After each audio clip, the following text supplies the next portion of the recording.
Jamaica counts the cost of the most devastating hurricane in the island's history. Hurricane Melissa carved a path of destruction with winds of 185 miles an hour. It left flooding and hundreds of thousands of people without power. Jamaica's Prime Minister expects loss of life. Jamaica has gone through what I can call one of its worst periods. Our infrastructure has been severely compromised. British holidaymakers on the island filmed the destruction at the hotel where they hunkered down as the hurricane hit. It was like being in a war zone. It was horrible. I feel like that the building was just getting ready to take off. Well, Hurricane Melissa has now moved on to Cuba, where it has been downgraded from a maximum Category 5 to a weaker Category 3. Hello, good afternoon. A state of disaster has been declared in Jamaica after Hurricane Melissa ripped through the island, the most devastating storm in its history. Winds of 185 miles an hour caused widespread destruction. Heavy rainfall left many areas flooded. Well, hundreds of thousands of people are now without power, and the authorities say they are fearing loss of life.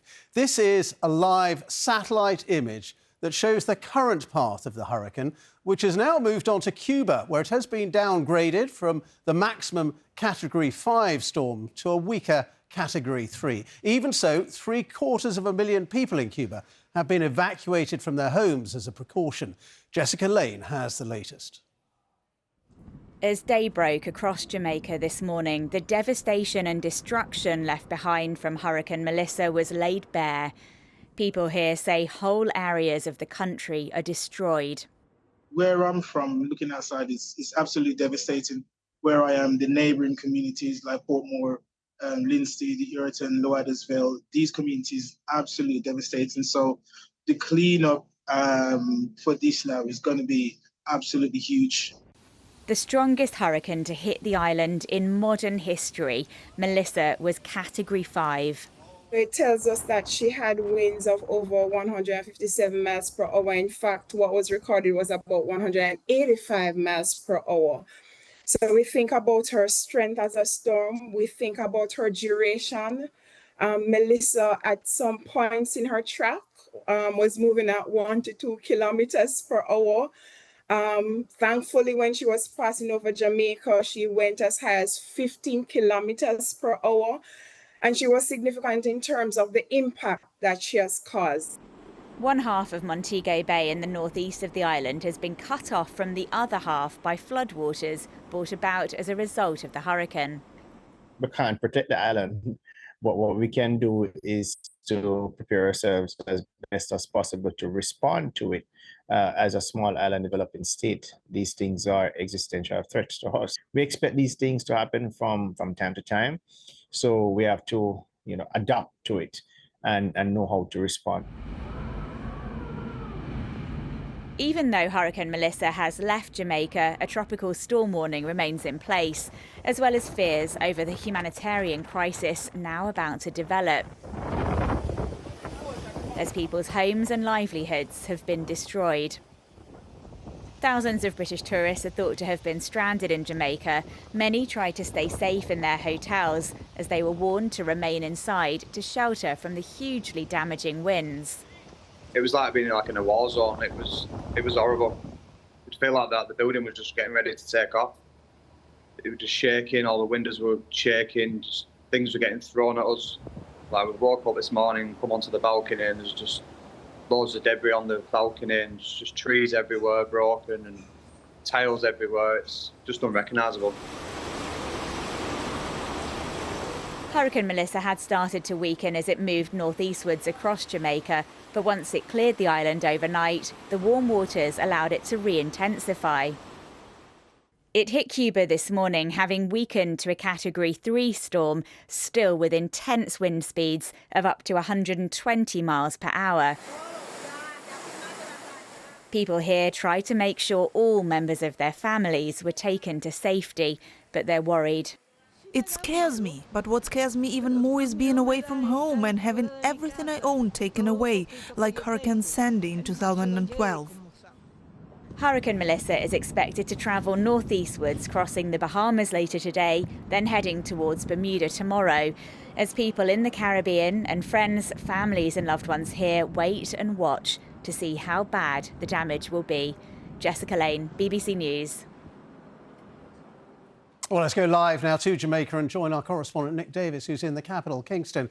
Nick, we talked to you this time yesterday when the hurricane was on its way. People were fearing the worst. They're now waking up to assess the damage. How bad do you think it's been? Ben, it's been realised. You know, we're in a very important position, often as reporters, in terms of passing on the news. And at some point, I was a bit concerned that we were overhyping this. But really, when you hear firsthand from people who managed to make it through the storm, it's incredible. It's very humbling in terms of the power of nature. Friends who literally locked themselves in bathrooms to stop being blown away. People jumping into cars because their roofs were ripped off their homes. We're hearing all of these personal testimonies. There's a lot of them which we won't get for a long time because a lot of communication is down. People have lost power to their mobile phones. The network connectivity doesn't exist for much of the island. So we're going to hear much more of this, but still, we're just waiting to see when the relief will come. Ben, thanks. Just wanted to bring you up to date on Hurricane Melissa, now a Category 2, but really I have to stress it's still a very powerful, life-threatening storm. The winds are still a steady 105 miles an hour, and there's another 5 to 10 inches of rain to come, with that storm surge now focusing on the Bahamas. This is the satellite picture behind me here, as you can see. It's such a large storm, still affecting Hispaniola, the Turks and Caicos, where some areas have had torrential rain for the best part of a week. And then by tomorrow, it's heading towards Bermuda, Ben. Well, the hurricane in the Caribbean is our top story this lunchtime, and people in Jamaica are counting the cost of the devastation from Hurricane Melissa. The hurricane was the most powerful and dangerous so far this year, but it has actually been downgraded now from the maximum Category 5 hurricane to a weaker Category 3, and it's now made landfall in Cuba, where 750,000 people have been evacuated from their homes as a precaution.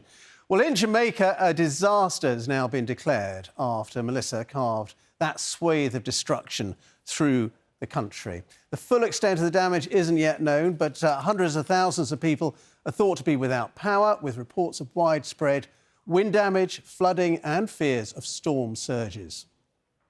Well, this satellite graph shows us the current trajectory of the storm, which is now heading from Cuba over to the Bahamas. And our correspondent Dan Johnson has been to find out how members of the Jamaican community here in the UK have been responding to the disaster. Through shaky phone lines, connections are still just possible. Oh, it's dark. Okay, no current. Karen's cousin Dave has lost power, but not hope. The electric went. Yeah, but The water gone too. the water gone. Oh my, look, you see the water down there? In the garden? Yeah. And your roof is solid and everything. The roof is okay, but guess what I'm gonna Yes, all right, take care. Dave, the video is gone. Please keep yourself safe. And these were just snapshots of what was still to come. All right, love you. Okay, bye. See, the roads are mashed up. Karen herself was there last year when Hurricane Beryl hit. Beryl was moving faster, so it was aggressive and then it just went. The hurricane last year? Yeah, last year, but this one is stagnant. It's like 2 to 3 miles per hour, so it's going to take it's going to take its time moving across the width of the island. So it might do more damage? It will. The Caribbean links here are strong, and everyone's been trying to get updates. Quite anxious, because that's all you're doing really. It's just a waiting game. You're just looking for every bit of news you can get to see what's going on, phoning every friends that say, oh, did you hear this? This what's going on, so just got to see what happens really. We were in St. Anne's last week, and you can see how beautiful it looks. All of that will be gone. Angela only returned from visiting her cousins in Jamaica on Sunday. If you're in a coastal area, it's not good. It's worrying because then after the storm, that's when it all begins. because the clear up, food prices will go up. You may get calls from your family wanting financial support. Yeah, gone to attend a wedding, so one just has to hope and pray. Mo has got relatives who are there for a wedding. And wives. How bad do you think it could be? Well, it's category 5, which is the worst. So it's, you know, that in that situation there'll probably be a loss of life. I think all Jamaican is concerned. Yeah, because you know you got family there. Must be what all of us is all worrying, innit? Because you don't know what's going to happen. You know, who's going to be dead or alive. We have been experiencing heavy wind gusts and rainfall. Angela's managed to reach her cousin. Is it scary? Well, for us, part of the preparedness is to put our trust in the Lord. Okay, well, we're all praying for you, so I'll be in touch, okay? All right. That's in Mineral Heights, this one in Clarendon. There will be more frantic calls in the hours ahead and more prayers over the days to come. Dan Johnson, BBC News, Bristol. Well, we're going to talk about the hurricane to our climate editor, Justin Rolat, who joins us now. Justin, a lot of people will be looking at this hurricane, the worst in Jamaica's history, and asking, to what extent is it linked to climate change? Yeah, it's a really good question, Ben. I mean, these storm systems are incredibly complex. It's very difficult to gather data for obvious reasons. So the science on the formation of hurricanes and other tropical storms is, I mean, it's well developed, but it's not it's not foolproof yet. What the scientists are saying is there will not be, certainly don't expect there to be many more of these large tropical storms, but they're saying the ones that do form are more likely to be stronger, more intense storms like Hurricane-Melissa. And there are a couple of other really interesting trends happening. One is that they seem to be developing much more quickly, so intensifying is the technical term, becoming much stronger more quickly. They think that's associated with the warmer water in the ocean driving energy into the storm system, creating more ferocious winds, accelerating that whole process. The other is, and this was a big feature of Melissa as well, is how slowly these storms, or I should say, these storms are beginning to move increasingly slowly, so they're slowing down. For a long time, Melissa, certainly when it was offshore from Jamaica, was moving barely at a walking pace. I mean, when it actually hit the country, it was going a bit more briskly, but not much. You know, a sort of gentle run, a jog, that kind of pace. And obviously, the slower a storm moves, the longer you're exposed to those ferocious winds, the more rain falls over a local area, the more flooding you get, and all those kind of things. So there are some trends that are beginning to be discerned within the this complex data that suggests climate change is playing a role, making these storms more dangerous. OK, Justin, thank you very much indeed. That's Justin Rolat there, our climate editor.